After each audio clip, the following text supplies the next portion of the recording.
and the situation of Muslim communities and minorities in non-OIC member states.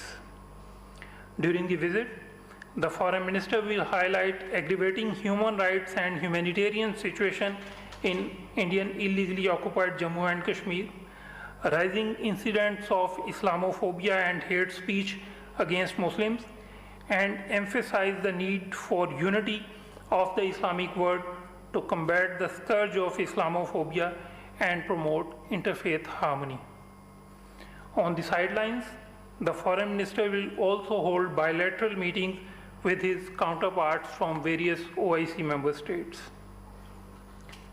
Now coming to the situation in Indian illegally occupied Jammu and Kashmir, the inhuman military siege, communications blockade, media blackout, and brutalization of innocent Kashmiris continue for 479 days since India's illegal and inhuman unilateral actions of 5th August 2019.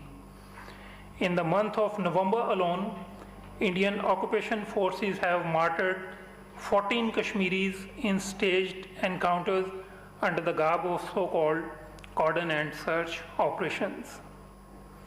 During the last 1 year, Indian occupation forces have extrajudicially killed more than 300 innocent Kashmiris, including women and children, in fake encounters, in complete violation of the fundamental precepts of international humanitarian law.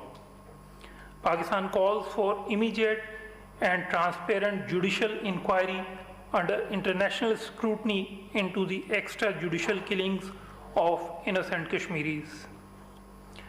According to a new recent Deutsche Welle report, India shuts down internet more than any other country in the world. A Deutsche Welle analysis has ruled that indefinite shutdowns are unconstitutional. Yet, the IIOJK continues to face the longest shutdowns in the history. The Foreign Minister has addressed another letter to the President of the United Nations Security Council and the Secretary General, updating them on the grave human rights situation in IIOJK.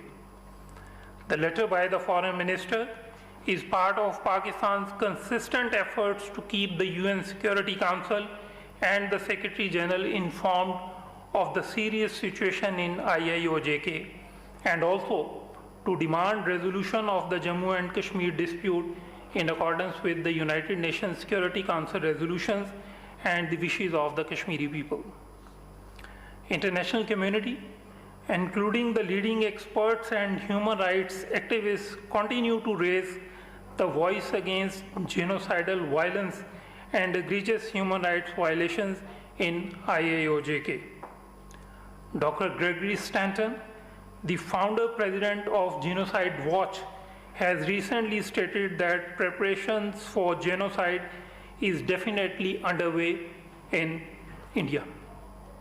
Explaining the systematic targeting of Muslims, Dr. Stanton has stated that the persecution of Muslims in Assam and Kashmir is the stage before a genocide.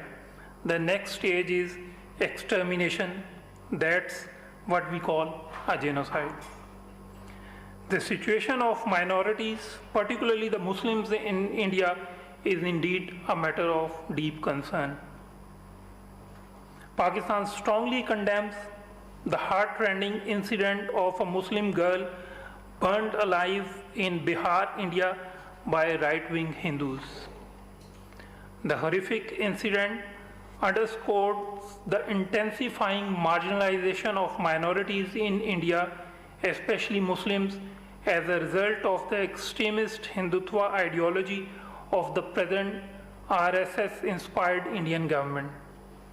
Such episodes reveal the fiction of India being a so-called secular democracy when it is in fact a majoritarian state where minorities feel increasingly threatened. As you are aware, Pakistan has presented a dossier providing irrefutable evidence of India's state sponsorship of terrorism in Pakistan. The comprehensive dossier presented by Pakistan contains incriminating evidence of India's active planning, promoting, aiding, abetting, financing, and execution of terrorist activities inside Pakistan. The dossier also presents evidence of India's training and harboring of Pakistan-centric terrorist entities for perpetuating terrorism and instigating instability in Pakistan. The document highlights India's money laundering and terrorist financing aimed at instigating direct as well as indirect anti-state activities inside Pakistan through subnationalist entities, including India's attempts at trying to undermine, delay, and disrupt